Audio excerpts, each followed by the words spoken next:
नहमदु नसल्ली अला रसूलिल करीम अम्मा बाद फ़ाऊज़ु बिल्लाहि मिनश शैतानिर रजीम बिस्मिल्लाहिर रहमानिर रहीम रब्बि इश्रह ली सदरी व यस्सिर ली अमरी वहलुल उक़दतम मिन लिसानी यफ़क़हू क़ौली।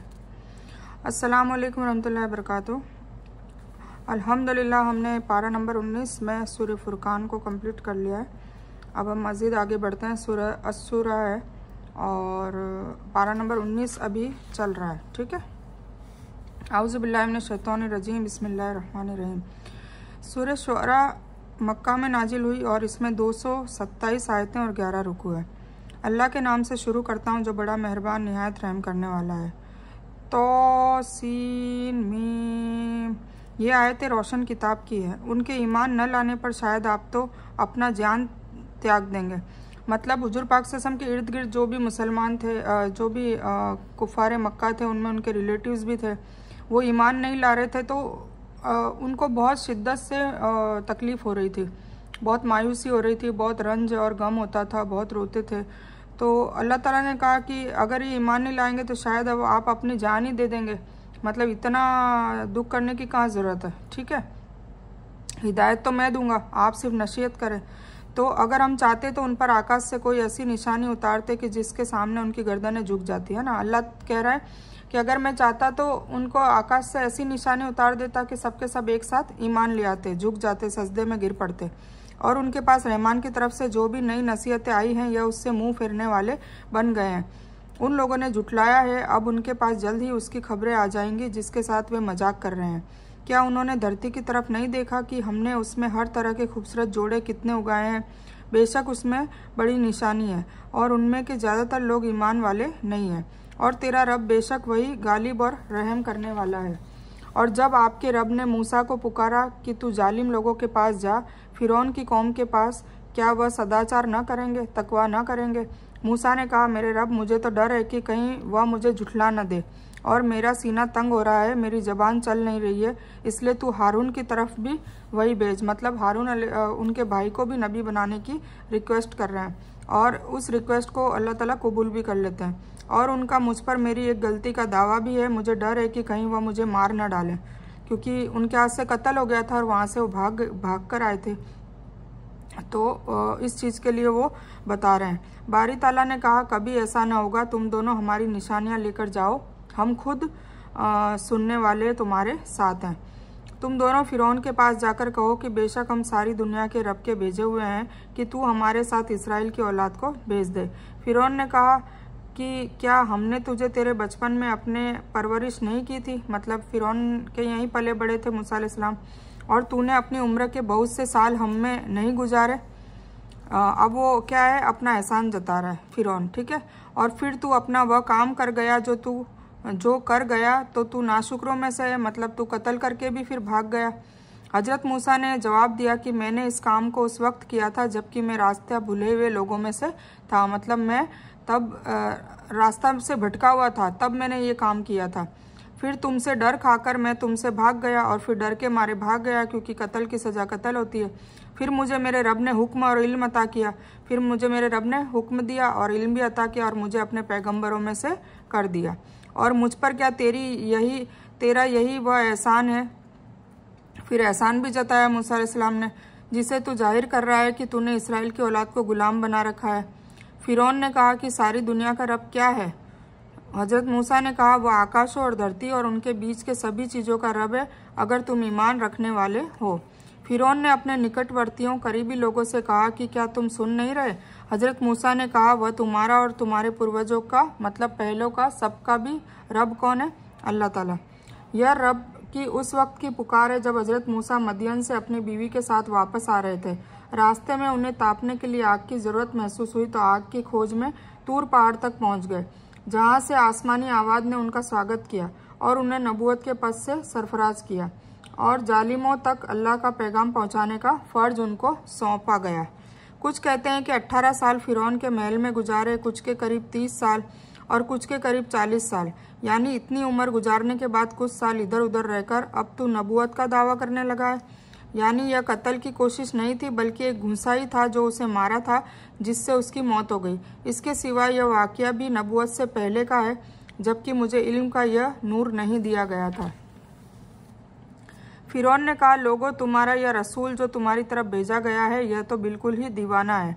हजरत मूसा ने कहा, वही पूरब और पश्चिम का और उनके बीच की सभी चीज़ों का रब है, अगर तुम अकल रखते हो। फिरौन कहने लगा, सुन ले, अगर तूने मेरे सिवाय किसी को देवता बनाया तो मैं तुझे बंदियों में डाल दूंगा। मूसा ने कहा, चाहे मैं तेरे पास कोई खुली चीज़ ले आऊं? फिरौन ने कहा, अगर तू सच्चों में से है तो उससे पेश कर। आपने उसी वक्त अपनी छड़ी डाल दी, जो अचानक खुल्लम खुल्ला बहुत बड़ा अजगर बन गई, और अपने हाथ खींच निकाला तो वह भी उसी वक्त हर देखने वाले को सफ़ेद रोशनी वाला दिखाई देने लगा। मतलब अल्लाह ताला ने जो मौजे अता किए थे वो फिरौन को दिखाए कि ये मेरे रब की तरफ से है। फिरौन अपने करीबी सरदारों से कहने लगा कि यह तो कोई बहुत बड़ा माहिर जादूगर है। अब सरदारों को कहने लगा कि जादू कर रहा है। फिरौन ने जब देखा कि मूसा अलैहिस्सलाम कई तरह से सारी दुनिया और आखिरत के रब के पूरे मालिक की वजाहत कर रहे हैं, जिसका कोई ठीक जवाब उससे नहीं बन पा रहा है, तो उसने दलीलों को छोड़कर धमकी देना शुरू कर दिया और मूसा को जेल में डालने के लिए डराया। कई जगह पर सोबान सांप को हयात नाग और कई जगह पर जान कहा गया है। सोबान वह सांप होता है जो बड़ा हो और जान छोटे सांप को कहते हैं, और हयात छोटे बड़े दोनों तरह के सांपों को बोला जाता है। फतहुल कदीर यानी यह मौजज़ा देते वक्त लाठी ने पहले छोटे सांप की शक्ल धारण की, फिर देखते ही देखते वह अजगर बन गया। वल्लाहु आलम। ठीक है, बाकी अल्लाह बेहतर जानता है। यह तो चाहता है कि अपने जादू के बल से तुम्हें तुम्हारी धरती से निकाल दे। बताओ अब तुम क्या राय देते हो? मतलब फिरौन के पास अब कोई जवाब नहीं था ये सब मौजज़े देखने के बाद, तो फिर वो अपने सरदारों को जो राज में दरबारी बैठे होते हैं उनको बोलने लगा कि अब ये अपने जादू के बल से सबको धरती से निकाल देगा। अब बताओ तुम क्या राय देते हो? उन सब ने कहा, आप इसे और इसके भाई को मोहलत दीजिए। सभी नगरों में जमा करने वालों को भेज दिए। फिर वो दरबारियों ने क्या सलाह दी कि इन दोनों को मोहलत देते हैं और सभी को जमा करते हैं। जो आपके पास माहिर जादूगर हो वो ले आए। मतलब जितने भी माहिर जादूगर है उसको लेकर आते हैं। फिर एक मुकर्रर दिन के वक्त सभी जादूगर जमा किए गए और आम लोगों से भी कह दिया गया कि तुम भी जमा हो जाओ, ताकि अगर जादूगर गालिब हो जाए तो हम उनकी पैरवी करेंगे, है ना। मतलब उनको यही था कि जादूगर जीत जाएंगे फिरौन और उसकी बस्ती उसके दरबारियों को, कि हम लोग बेशक जीतेंगे, हमारे पास एक से बढ़कर एक जादूगर है। मूसा अलैहिस्सलाम का जो वक्त था और सुलेमान अलैहिस्सलाम का वो जादूगरों का ज़माना था। जादूगर आकर फिरौन से कहने लगे, अगर हम जीत गए तो हमें कुछ उपहार भी मिलेगा। अब जादूगर को बुलाया गया तो जादूगर फिरौन के दरबार में आए। फिर उनसे कहा कि अगर हम जीत गए तो हमें क्या इनाम मिलेगा? फिरौन ने कहा, हाँ, बड़ी खुशी से, बल्कि ऐसी हालत में तुम मेरे खास दरबारी बन जाओगे। मतलब इनाम तो इनाम, और तुम्हें दरबार का खास दरबारी बना दिया जाएगा। हजरत मूसा ने जादूगरों से कहा, जो कुछ तुम्हें डालना है डाल दो। अब खेल शुरू होता है, सब इकट्ठा हो जाते हैं और फिर सारे जादूगरों को कहा कि तुम्हें जो जो करतब दिखाने पहले दिखा दो, लास्ट में मैं करूँगा। उन्होंने अपनी रस्सियाँ डंडे डाल दी और कहने लगे, फिरौन की इज्जत की कसम, हम जरूर विजयी होंगे, हम जरूर जीत जाएंगे। अब हजरत मूसा अलैहिस्सलाम ने भी अपनी छड़ी डाल दी, जिससे उसी पल उनके झूठ के बनाए हुए खेल को उसने निगलना शुरू कर दिया। यह देखते ही जादूगर सजदे में गिर गए, क्योंकि जादूगरों को तो पता है ना कि जादू क्या चीज़ होती है। तो उनको पक्का पता चल गया कि ये जादू नहीं है जो मूसा अलैहिस्सलाम कर रहे हैं, और ये जो कुछ हो रहा है वो फिर किसी रब, कोई शक्ति के पीछे हो रहा है, और इसलिए वो सजदे में गिर पड़े। और उन्होंने साफ तौर से कह दिया कि हम तो सारे लोग के रब पर ईमान लाए, मतलब पूरे आलम के रब पे हम ईमान लेके आ गए। उन्होंने अल्लाह को पहचान लिया, यानी मूसा और हारून के रब पर। फिर मतलब ये और वाजे कर दिया, यानी मूसा और हारून के रब पर हम ईमान लेके आ गए। फिरौन ने कहा कि मेरी इजाज़त से पहले तुम उस पर ईमान ले आए। बेशक यही तुम्हारा सरदार है जिसने तुम सबको जादू सिखाया है, तो तुम्हें अभी अभी मालूम हो जाएगा। कसम है, मैं भी तुम्हारे हाथ पैर उल्टे तौर से काट दूंगा और तुम सबको फांसी पर लटका दूंगा। अब फिरौन धमकी देने लगा जान लेने की। उन्होंने कहा कि कोई फिक्र नहीं, हम तो अपने रब की तरफ लौटकर जाने वाले ही हैं। मतलब तुम मारोगे भी तो भी हम अपने रब की तरफ जाएंगे, तो हमें कोई फिक्र नहीं है। इस बिना पर कि हम सबसे पहले ईमान वाले बने हैं, हमें आशा है कि हमारा रब हमारी सभी गलतियां माफ़ कर देगा। मतलब मूसा अलैहिस्सलाम के बाद सबसे पहले ईमान वही लाए थे जादूगर लोग, तो उन्होंने कहा कि हम सबसे पहले ईमान वाले बने हैं, तो इससे हमें उम्मीद है कि हमारा रब हमारी गलतियों को माफ़ कर देगा। और हमने मूसा को वही की कि रातों रात मेरे बंदों को निकाल ले जा, तुम सब पीछा किए जाओगे। मतलब वही आ गई पहले से कि रात को ही तुम सारे बनी इसराइल को लेकर निकल जाओ, और नहीं तो फिरौन और उसकी फ़ौज तुम्हें पकड़ लेगी, तो वो सब तुम्हारा पीछा करेंगे। फिरौन के लिए यह वाक़या अजीब और बहुत आश्चर्यजनक ताज्जुब वाला था। जिन जादूगरों के जरिए वह जीत और कामयाबी की उम्मीद लगाए बैठा था, वही न केवल हार गए बल्कि उसी समय वे उस रब पर ईमान ले आए जिसने हजरत मूसा और हारून को निशानी और मौजे देकर भेजा था। लेकिन बजाय इसके कि फिरौन भी गौर व फिक्र करके ईमान ले आता, उसने तकब्बुर घमंड का रास्ता अपनाया और जादूगरों को डराना धमकाना शुरू कर दिया और कहा कि तुम सबके सब इसके चेले हो। जब मिस्र देश में हजरत मूसा का निवास ज़्यादा वक्त तक हो गया और हर तरह से उन्होंने फिरौन और उसके दरबारियों पर साबित कर दिया, लेकिन उसके बावजूद वे ईमान लाने के तैयार नहीं हुए, तो अब इसके सिवाय कोई रास्ता बाकी नहीं रह गया था कि उन्हें सजा और अजाब से पीड़ित किया जाए। इसलिए अल्लाह ताला ने मूसा अलैहिस्सलाम को हुक्म दिया कि रातों रात इसराइल की औलाद को लेकर यहाँ से निकल जाएं और कहा कि फिरौन तुम्हारे पीछे आएगा, पर घबराना नहीं। जब अल्लाह ने कह दिया घबराना नहीं, तो बेशक घबराने की ज़रूरत ही नहीं थी, अल्लाह ताला सपोर्ट करने वाले थे।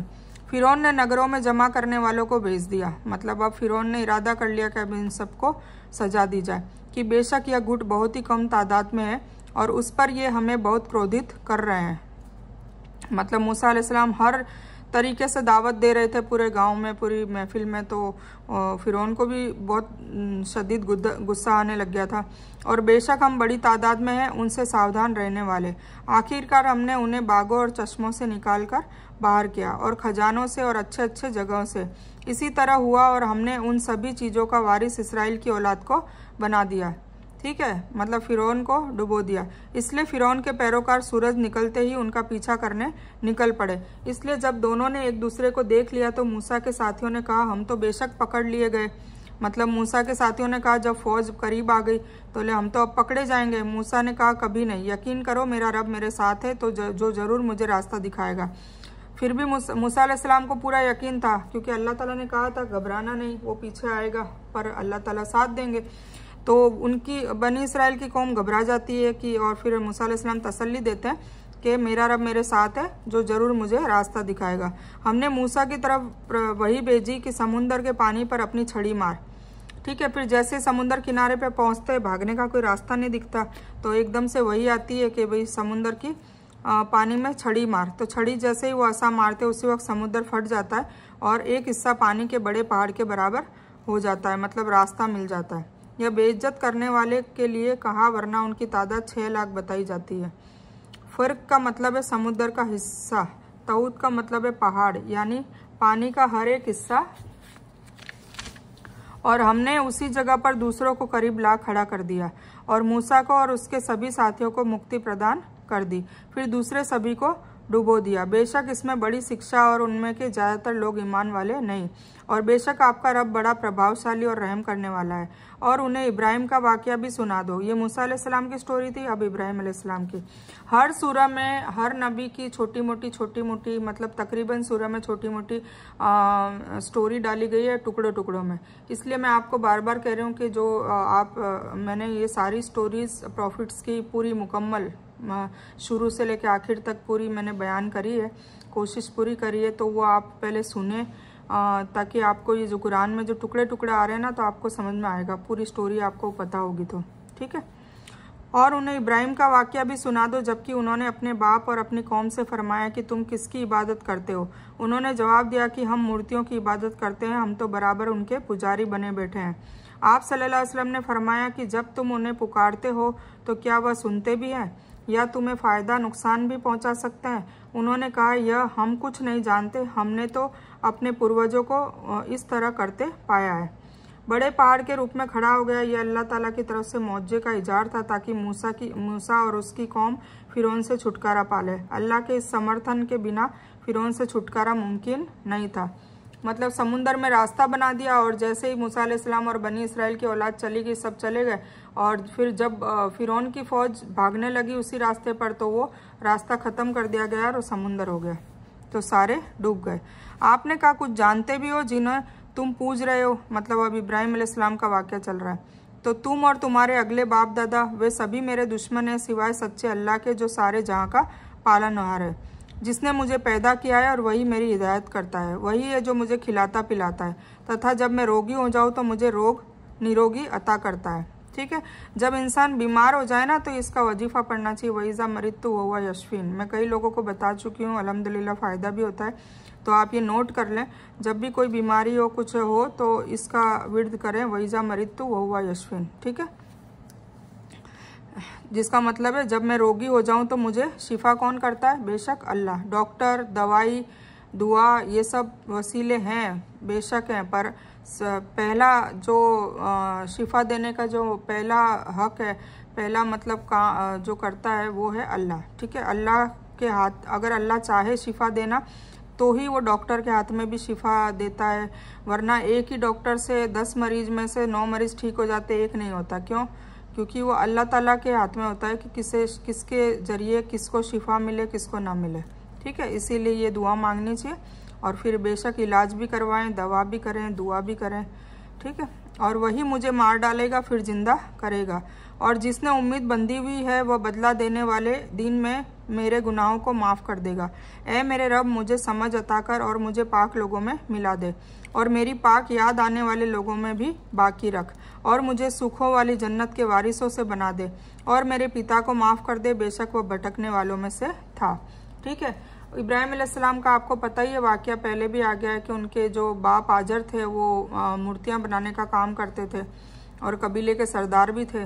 तो उनको कई बार इब्राहिम अलैहिस्सलाम तौहीद की दावत दे चुके थे और कहा था कि भाई ये बुत परस्ती छोड़ दो, और हमेशा उनके लिए माफ़ी मांगते रहते थे और ख़ुद तो बिल्कुल तौहीद पे आ चुके थे। और बचपन से ही उन्हें ये लगता था कि अलग अलग कहानियाँ हैं कि पहले सूरज को कहा, फिर चाँद को कहा, फिर सितारों को कहा कि भाई ये मेरा रब है, ये मेरा रब है, ये मेरा रब है। तो फिर उनको लगता था कि नहीं, ये कोई भी मेरे रब नहीं हो सकते, ये मूर्ति भी मेरे रब नहीं हो सकती, उसके ऊपर मक्खी बैठी है वो उड़ा नहीं सकता, मेरा रब कैसे हो सकता है।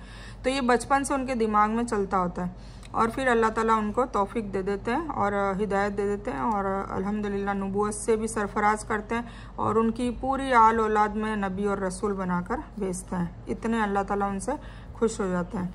हुक्म और हिकमत से मुराद इल्म और समझ या नबूवत और रिसालत या अल्लाह के हुक्म और विधान की जानकारी है। यह दुआ उस समय की थी जब उनको मालूम नहीं था कि मुशरिक के लिए मगफिरत की दुआ करना हराम है ना। जब अपने पिता के लिए माफ़ी मांग रहे थे तब उन्हें पता नहीं था कि मुशरिक के लिए मगफिरत की दुआ नहीं कर सकते। फिर जब अल्लाह ताला ने यह साफ़ कर दिया तो फिर उन्होंने अपने पिता से भी अलगाव का इजहार कर दिया। मतलब सूरह तौबा में आ चुका है, हम पढ़ चुके हैं कि वो चले जाते हैं छोड़ के। और जिस दिन की लोग दोबारा जिंदा किए जाएं मुझे जलील न कर, जिस दिन की माल और औलाद कुछ काम न आएगा, लेकिन फ़ायदेमंद वही होगा जो अल्लाह ताला के सामने बेऐब दिल लेकर जाए।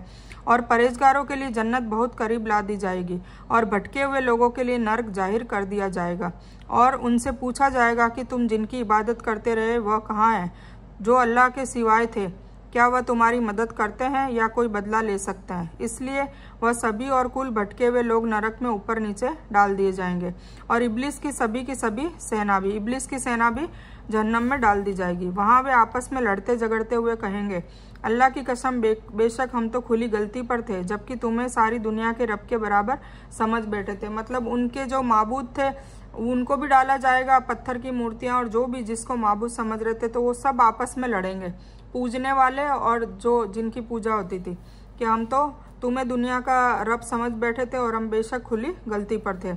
साफ दिल या निर्दोष दिल से मुराद वह दिल है जो शिर्क से पाक हो, यानी ईमान वाला दिल, इसलिए कि काफिर और मुशरिक का दिल रोगी होता है। कुछ कहते हैं बिदात से खाली और सुन्नत से मुतमईन दिल, कुछ के करीब ख्वाहिशात से पाक दिल, कुछ के करीब बेवकूफ़ी के अंधेरे और नैतिक पतन मतलब अखलाकी गिरावट से साफ दिल।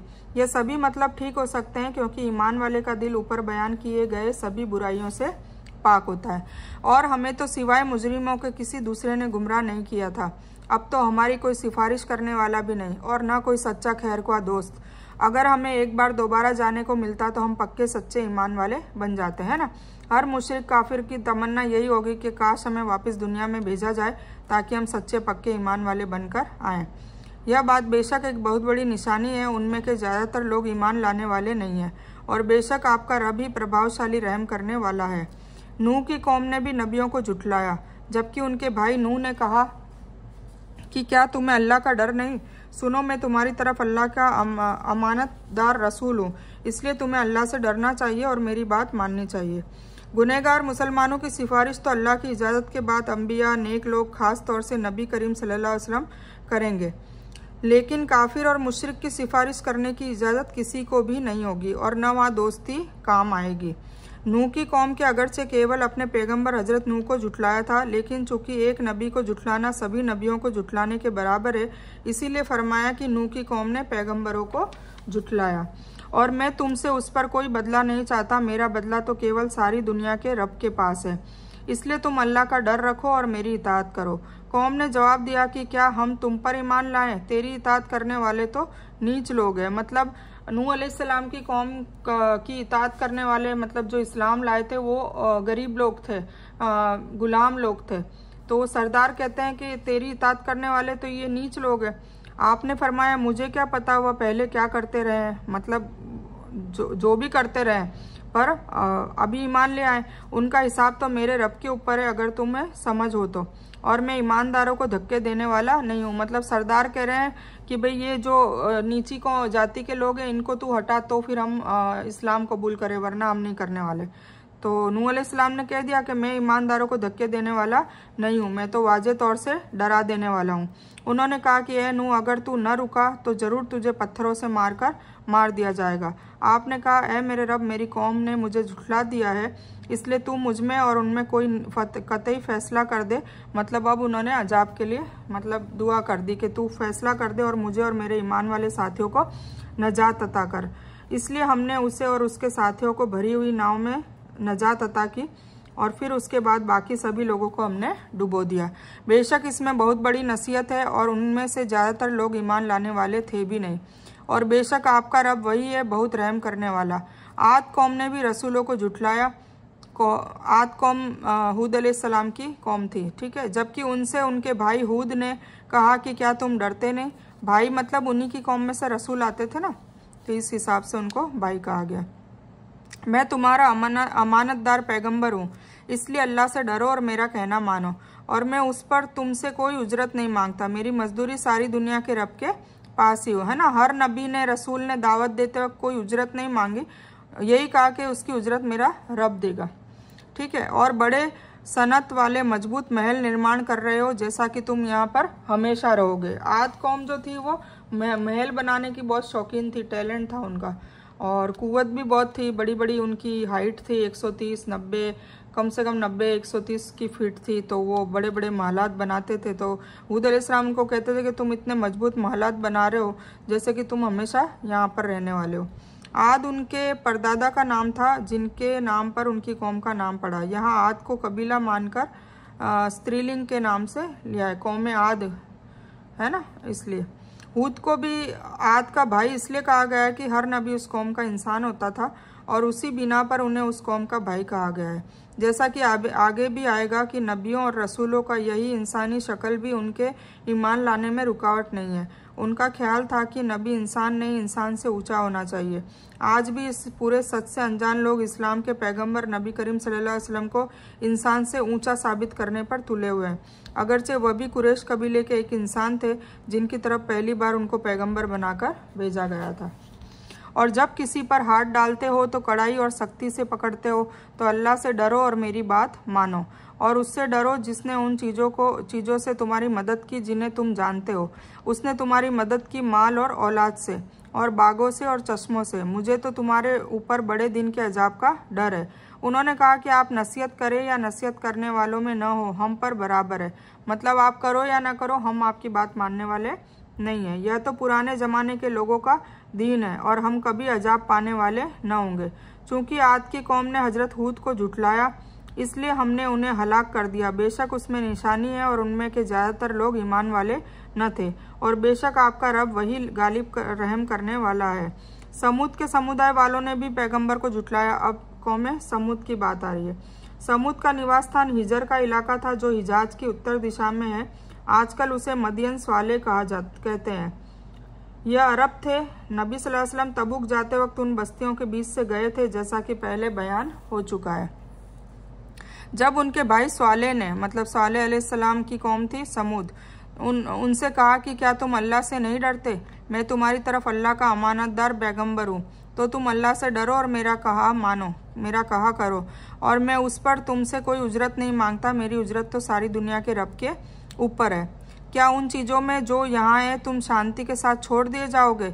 उन बागों और उन चश्मों में, उन खेतों और खजूरों के बागों में जिनके गुच्छे टूटे पड़ते हैं, और तुम पहाड़ों को काट काट कर आकर्षक भवनों का निर्माण कर रहे हो। इसलिए अल्लाह से डरो और मेरी इत्तबा करो, और सीमा उल्लंघन करने वालों के पैरवी से रुक जाओ, जो धरती में फसाद फैला रहे हैं और सुधार नहीं करते। वे बोले कि तू तो बस उनमें से है जिन पर जादू कर दिया गया है।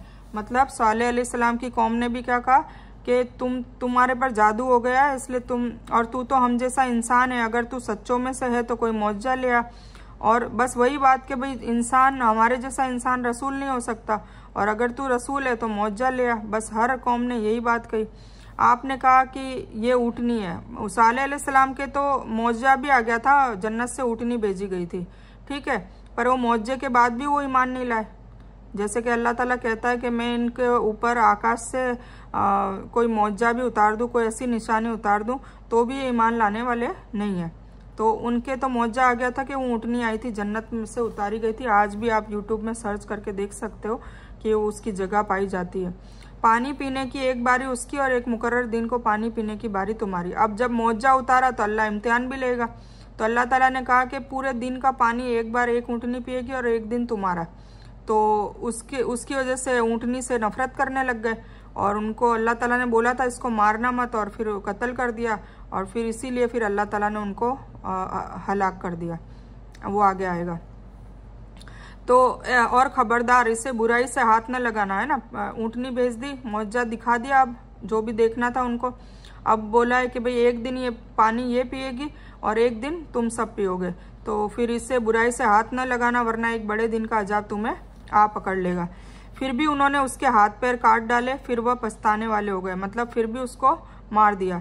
तो अजाब ने उन्हें आ दबोचा। बेशक इसमें नसीहत है, और उनमें से ज़्यादातर लोग ईमान वाले न थे, और बेशक आपका रब बहुत गालिब और रहम करने वाला है। फिर लूत अलैहिस्सलाम की कौम की बारी आती है। लूत अलैहिस्सलाम की कौम ने भी नबियों को झुठलाया। जब उनके भाई लूत ने कहा कि तुम अल्लाह से डर नहीं रखते। पहले हम ऊँटनी के बारे में पढ़ लेते हैं, फिर लूत अलैहिस्सलाम की बात करेंगे। यह वही ऊँटनी थी जो उनकी मांग पर पत्थर की चट्टान से मोजिजे की शक्ल में निकली थी। एक दिन ऊँटनी के लिए और एक दिन उनके लिए पानी मुकर्रर कर दिया गया था, और उनसे कह दिया गया था कि जो दिन तुम्हारा पानी लेने का होगा उस दिन ऊँटनी घाट पर नहीं आएगी, और जो दिन ऊँटनी के पानी पीने का होगा तुम्हें घाट पर आने की इजाज़त नहीं है। यह अजाब धरती से भूकंप और ऊपर से बहुत तेज चिंगाड़ के रूप में आया, जिससे सब मर गए। अब लूत अलैहिस्सलाम जो थे वो हज़रत इब्राहिम के भाई हारान बिन आजर के पुत्र थे। उनको हज़रत इब्राहिम की ज़िंदगी में ही नबी बनाकर भेजा गया था। उनकी कौम सदूम और अमूरा में निवास करती थी। यह बस्तियां सीरिया के इलाके में थी, ठीक है। अब लूत अलैहिस्सलाम कह रहे हैं कि मैं तुम्हारी तरफ अमानतदार रसूल हूँ, इसलिए तुम अल्लाह ताला से डरो और मेरी इत्तबा करो, और मैं तुम में से कोई बदला नहीं मांगता। मेरा बदला तो केवल सारी दुनिया के रब पर है। क्या तुम दुनिया वालों में से मर्दों के पास जाया करते हो, और तुम्हारी जिन औरतों को अल्लाह ताला ने तुम्हारी बीवी बनाया है उनको छोड़ देते हो? बात यह है कि तुम हो ही सीमा लांघने वाले। उन्होंने जवाब दिया कि है लूत, अगर तू न रुका तो अवश्य निकाल दिया जाएगा। मतलब उल्टा चोर कोतवाल को डांटे। आपने कहा कि मैं तुम्हारे अमल से बहुत नाखुश हूँ। मेरे रब मुझे और मेरे परिवार को इस दुष्कर्म से बचा ले जो यह करते हैं। क्या गुनाह करते थे? आपस में जिनसी वो करते थे, जेंट्स लेडीज़ जो गलत काम होते हैं वो करते थे ये लोग। इसलिए हमने उसे और उसके संबंधियों को सभी को बचा लिया, सिवाय एक बुढ़िया के कि वह पीछे रह जाने वालों में हो गई। मतलब लूत अलैहिस्सलाम की बीवी भी उन्हीं में शामिल हो गई, क्योंकि उन्हें अपनी कौम की ज़्यादा फिक्र थी। और फिर हमने बाकी दूसरे सभी को नाश कर दिया। मतलब लूत अलैहिस्सलाम और उनकी 2 बेटियों के अलावा सबको अजाब में मुब्तला कर दिया। हजरत लूत की दावत और नसीहत के जवाब में उन्होंने कहा, तू बड़ा पाक बना फिरता है, याद रख अगर तू अपने इस काम से नहीं रुका तो हम तुझे बस्ती में नहीं रहने देंगे। आज भी कुकर्मियों का इतना असर है कि नेक लोग मुंह छुपाए फिरते हैं, और नेक लोगों के लिए ज़िंदगी गुजारना मुश्किल बना दिया गया है। बेशक और हमने उनके ऊपर एक खास तरह की बारिश की, वह बड़ी बुरी बारिश थी जो डराए गए लोगों पर बरसी।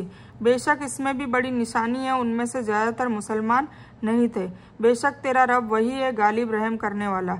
अयका वालों ने भी रसूलों को झुठलाया। अब दूसरी कौम शुरू हुई। जबकि उनसे शोएब ने कहा, शोएब अलैहिस्सलाम की कौम है, शोएब ने कहा कि क्या तुम्हें अल्लाह का डर और भय नहीं? मैं तुम्हारी तरफ अमानतदार रसूल हूँ, तो तुम अल्लाह से डरो और मेरी इताअत करो, और मैं उस पर तुमसे कोई उजरत नहीं मांगता। मेरा बदला सारी दुनिया के रब पर है। नाप तोल पूरा करो और कम देने वालों में शामिल ना हो। अब ये लोगों का क्या गुनाह था? नाप तोल में गड़बड़ करते थे। और सीधे तराजू से तोला करो और लोगों को उनकी चीज़ें कमी से न दो, और निर्भय होकर धरती पर फसाद मचाते न फिरो। और उस अल्लाह का डर रखो जिसने खुद तुम्हें और पहले की मखलूक को पैदा किया। उन्होंने कहा, तू तो उनमें से है जिन पर जादू कर दिया जाता है। फिर वही बात, वही सेम कहानी कि भाई हर कौम ने अपने रसूलों को झुठलाया, ये कह कर के तू तो हमारे इंसानों में से है, या तू जादूगर है, या तू दीवाना हो गया है नाउजुबिल्लाह, या तो तू पागल हो गया है। बस ये बातें कह के वो मानते नहीं थे। और तू तो हम ही जैसा एक इंसान है और हम तो तुझे झूठ बोलने वालों में से ही समझते हैं। अगर तुम सच्चे लोगों में से हो तो हम पर आकाश का कोई टुकड़ा गिरा दो। अब नाउजुबिल्लाह देखो, ऐसी ऐसी बातें करते थे, सच्चे हो तो टुकड़ा गिरा दो, अजाब ला दो। उन्होंने कहा कि मेरा रब अच्छी तरह से जानने वाला है जो कुछ तुम कर रहे हो।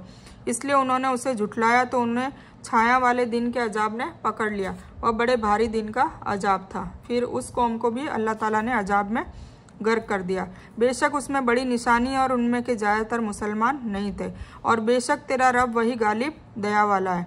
और बेशक यह कुरान पूरी दुनिया के रब का नाजिल किया हुआ है। इसे अमानतदार फरिश्ता लेकर आया है, आपके दिल पर नाजिल हुआ है। आप सतर्क कर देने वालों में से हो जाएं।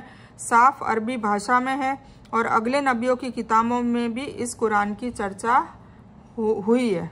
ठीक है, यानी जिस तरह दुनिया के आखिरी पैगंबर रसूलुल्लाह सल्लल्लाहु अलैहि वसल्लम के आने और आप सल्लल्लाहु अलैहि वसल्लम की सिफात का बयान दूसरी किताबों में है, उसी तरह इस कुरान के नाजिल होने की खुशखबरी उन किताबों में दी गई थी। एक दूसरा मायना यह लिखा हुआ है कि यह कुरान मजीद उन हुक्मों के अनुसार जिन पर सभी शरीयतों में एकता रही है, पिछली किताबों में भी मौजूद रहा है। क्या उन्हें यह निशानी काफ़ी नहीं कि कुरान की सच्चाई को तो इसराइल की औलाद के आलिम भी जानते हैं? और अगर हमें किसी अरबी भाषी के सिवाय किसी अजमी पर नाजिल करते, मतलब कुरान शरीफ अरबी में नाजिल किया, तो ये काफ़ी नहीं था क्या अरब वासियों के ऊपर अरबी में नाजिल किया ताकि वो अपनी लैंग्वेज में पढ़े और समझे? वरना किसी अजमी पर नाजिल करते तो हुजूर पाक सल्लल्लाहु अलैहि वसल्लम भी अरबी थे तो उन पे नाजिल किया और उन्हीं को रसूल बनाकर भेजा। तो वह उनके सामने उसका पाठ करता तो यह उसे नहीं मानते, फिर भी नहीं मानते। इसी तरह हमने पापियों के दिलों में इनकार को दाखिल कर दिया, फिर अल्लाह ताला पर्दे डाल देता है। वे जब तक दुखदाई अजाब को देख नहीं लेंगे ईमान न लाएंगे। इसलिए वह अजाब अचानक आ जाएगा और उन्हें उसका अंदाजा भी नहीं होगा। उस समय कहेंगे कि क्या हमें कुछ मौका दिया जाएगा? फिर जब अजाब आएगा तब कहेंगे कि मौका दिया जाएगा। तो क्या ये हमारे अजाब की जल्दी मचा रहे हैं? अच्छा यह भी बताओ कि अगर हमने उन्हें सालों फ़ायदा उठाने दिया, फिर उन्हें वह अजाब आ लगा जिससे उन्हें डराया जाता था, तो जो कुछ भी ये फ़ायदे दिए जाते रहे उनमें से कुछ भी उन्हें काम दे सकेगा? नहीं दे सकेगा। और हमने किसी बस्ती को हलाक नहीं किया लेकिन उसी हालत में कि उसके लिए डराने वाले थे। मतलब अल्लाह ताला कह रहे हैं कि जब तक उस बस्ती को नसीहत नहीं पहुंच गई, दावत नहीं पहुंच गई, हुज्जत पूरी नहीं हो गई, तब तक हमने उसको हलाक नहीं किया। कोई ना कोई रसूल और नबी आया है, उसके बाद उस कौम को हलाक किया है उनके नहीं मानने पर शिक्षा के रूप में। और हम जुल्म करने वाले नहीं है। और इस कुरान को शैतान नहीं लाए और न वह इस लायक है कि न इसकी ताकत है, बल्कि वे तो सुनने से भी महरूम कर दिए गए हैं। कौन? शैतान। इसलिए तू अल्लाह के साथ किसी दूसरे देवता को न पुकार कि तू भी सजा पाने वालों में से हो जाए। और अपने करीबी रिश्तेदारों को डरा दे और उसके साथ नरमी से पेश आ, जो भी ईमान लाने वाला होकर तेरे ताबे हो जाए। अगर ये लोग तेरी नाफरमानी करे तो तू ऐलान कर दे कि मैं इन कामों से अलग हूँ जो तुम कर रहे हो, और अपना पूरा भरोसा गालिब रहीम अल्लाह पर रख, जो तुझे देखता रहता है जबकि तू खड़ा होता है, और सजदा करने वालों के बीच तेरा घूमना फिरना भी। यानी रसूल के भेजे और सावधान किए बिना अगर हम किसी बस्ती को हलाक करते हैं तो यह जुल्म होता है। हमने ऐसा जुल्म नहीं किया, बल्कि इंसाफ के नियमानुसार पहले उन्हें डराया, फिर उसके बाद जब उन्होंने पैगंबर की बात नहीं मानी तो हमने उन्हें नाश कर दिया। यह बात सूरह बनी इसराइल में, सूरह अल-कसस वगैरह में भी बयान की गई है। और बेशक वह बड़ा सुनने वाला और बड़ा जानने वाला है। क्या मैं तुम्हें बताऊं कि शैतान किस पर उतरते हैं? वह हर झूठे पापी पर उतरते हैं। वे उचटती हुई सुनी सुनाई पहुंचा देते हैं और उनमें ज़्यादातर झूठे हैं, और कवियों की पैरवी वही करते हैं जो बहके हुए हैं। क्या आपने नहीं देखा कि कवि एक एक वादी में सिर टकराते फिरते हैं और कहते हैं जो करते नहीं, सिवाय उनके जो ईमान लाए और नेकी के काम किए और ज़्यादा तादाद में अल्लाह ताला की तारीफ का बयान किया और अपनी मजलूमी के बाद इंतकाम लिया। और जिन्होंने जुल्म किया है वह भी अभी जान लेंगे कि किस करवट उलटते हैं। अरबों के वक्त जब कवि हुआ करते थे तो वो उल्टी पुल्टी बातें क्या करते थे और ऐसी बातें करते थे फिलोसॉफी की जो काल्पनिक होती थी, मतलब जिसका कोई सर पैर नहीं होता था। तो अल्लाह ताला कह रहा है कि वो जो कहते हैं वो जो करते नहीं है। और इस तरीके से हुजूर पाक सल्लल्लाहु अलैहि वसल्लम को भी कहा गया कि ये कोई शायर है, कवि है। तो अल्लाह ताला क्लियरिफिकेशन कर रहे हैं कि ये ना शायर है, ना जादूगर है, ना कुछ है, और बल्कि ये मेरी आयतों को बयान करने वाला और रसूल और नबी है। यानी इस कुरान के नाजिल होने में शैतान का कोई हाथ नहीं है, क्योंकि शैतान तो झूठे और पापियों पर उतरते हैं, न कि नबियों और नेक काम वालों पर, है ना। ज़्यादातर कवि ऐसे होते हैं जो तारीफ और मुजम्मत में नियम का पालन करने के बजाय मन माने ख्यालों का प्रदर्शन करते हैं। इसके सिवाय उसमें मुबालगा का इस्तेमाल करते हैं और कविता की कल्पना में इधर उधर भटकते रहते हैं, काल्पनिक होती है। इसलिए फरमाया कि इनके पीछे लगने वाले भी भटके हुए हैं। और इससे उन कवियों को अलग कर दिया गया है जिनकी कविता सच और सच्चाई पर मबनी होती है ना। कुछ कवि की सच्चाई पर होती है, कुछ लोग दीन की बातें भी अंदर डालते हैं, और ऐसे लफ्जों से अलगाव किया है जिनसे यह वाज़ेह हो जाता है कि ईमानदार, नेक और अल्लाह को ज़्यादातर याद करने वाला कवि बेकार कविता जिसमें झूठ और मुबालगे की मिलावट हो कर ही नहीं सकता, है ना। नेक कवि होगा वो ऐसी बातें कर ही नहीं सकता। यह उन्हीं लोगों का काम है जो ईमान की सिफत से खाली होता है। ठीक है, तो अल्हम्दुलिल्लाह हमने सूरत शुरा कंप्लीट कर ली। कुल मिला के देखिए अभी तक हमने पारा 19 कवर किया और अभी तक आप लोगों ने यही समझा होगा, जहाँ तक मैं समझती हूँ, कि तौहीद की बात की है कि एक तो अल्लाह ताला के सिवाय किसी और को माबूद बनाना, किसी की इबादत करना, किसी से मदद मांगना, ये बिल्कुल सबसे ख़तरनाक और सबसे बड़ा जुर्म माना जाता है अल्लाह के नज़दीक, और अल्लाह ताला इसका कभी भी माफ़ी नहीं करेगा, चाहे मुसलमान हो, चाहे नॉन मुस्लिम हो, चाहे कोई भी हो। तो अल्लाह ताला हम सबको शिर्क समझने की तौफीक दे और फिर शिर्क से बचने की तौफीक दे और हमें हिदायत दे और हिकमत दे। तो इस बयान में कुछ भी दीन की अच्छी और हक बात आई है वो सिर्फ़ और सिर्फ अल्लाह की तरफ से है, और बुरी या गलत बात जो गलती से या जज्बात में आकर मेरे मुंह से कुछ भी गलत वर्ड या कोई बात निकल गई हो तो वो मेरी तरफ से है, और इस गलती के लिए मैं अल्लाह अज़्ज़ वजल से और आप सभी लोगों से माफ़ी की तलबगार हूँ। मैं कोई आलिमा नहीं हूँ, सिर्फ तालिब इल्म हूँ। अल्लाह मेरी कोशिश से आप सभी को सही नफ़े बख्श इल्म पहुँचाए और मैं आप लोगों की हिदायत और हिकमत में सदका जारिया बनूँ, बस मेरी यही तमन्ना है। आमीन सुम्मा आमीन या रब्बल आलमीन। रब्बना आतिना मिन लदुनका रहमतम व हय्यि लना मिन अमरिना रशदा। अल्लाहुम्मा सल्लि अला मोहम्मद व अला आलि मोहम्मद कमा सल्लैता अला इब्राहीम व अला आलि इब्राहीम इन्नका हमीदुम मजीद। अल्लाहुम्मा बारिक अला मोहम्मद व अला आलि मोहम्मद कमा बारकता अला इब्राहीम व अला आलि इब्राहीम इन्नका हमीदुम मजीद। व आखिरु दावाना अनिल हम्दुलिल्लाहि रब्बिल आलमीन।